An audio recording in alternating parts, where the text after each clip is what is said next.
નમસ્કાર, આપ જોઈ રહ્યા છો જેકેએસની ગુજરાતી વાત કરતું માળિયાહાટીના ભાજપ સંચાલિત તાલુકા પંચાયતમાં ભાજપના સભ્યો દ્વારા અવિશ્વાસની દરખાસ્ત મૂકતા રાજકીય માહોલ ગરમાયો છે। માળિયાહાટી તાલુકા પંચાયતમાં આશરે એકાદ વર્ષ પહેલા તાલુકા પંચાયતમાં ભાજપના ચૂંટાયેલા 20 સદસ્યો દ્વારા સર્વાનુમતે ખોરાસા ગરીબના સદસ્ય નૈનાબેન આશીષભાઈ લાડાણીની પ્રમુખ પદે વરણી કરવામાં આવી હતી, પરંતુ તેઓ ઓફિસ ખાતે ગેરહાજર રહેતા હોય અને પ્રજાની વિકાસ સહિતની કામગીરી થતી ન હોય અને આજે ઉપપ્રમુખ રણજીતભાઈ યાદવ દ્વારા તાલુકા વિકાસ અધિકારી મિલન પાવરા ચૂંટાયેલા 20 પૈકી 17 સદસ્યોની લેખિત સહી સાથે અવિશ્વાસ પ્રસ્તાવ રજૂ કર્યો હતો, જેને લઈને હાલ સ્થાનિક રાજકારણમાં માહોલ ગરમાયો છે।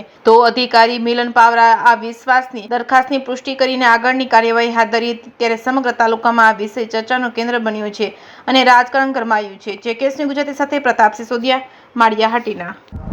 આજરોજ માળિયાહાટીના તાલુકા પંચાયત ખાતે હાલના ચાલુ પ્રમુખ શ્રી નૈનાબેન આશીષભાઈ લાડાણી વિરુદ્ધ પોતાની કામગીરી સામે અસંતોષ હોવાના કારણે તાલુકા પંચાયતના 17 સભ્યો દ્વારા અવિશ્વાસની દરખાસ્ત આજરોજ રજૂ કરેલ છે। સાહેબ, કેટલા સભ્ય હતા અને કેટલા વિરોધમાં પડ્યા અને કેટલા ગવરમાં પડ્યા? ટોટલ 20 સભ્યો છે, એમાંથી 17 સભ્યો દ્વારા હાલ આ દરખાસ્ત અત્રે રજૂ કરવામાં આવેલ છે।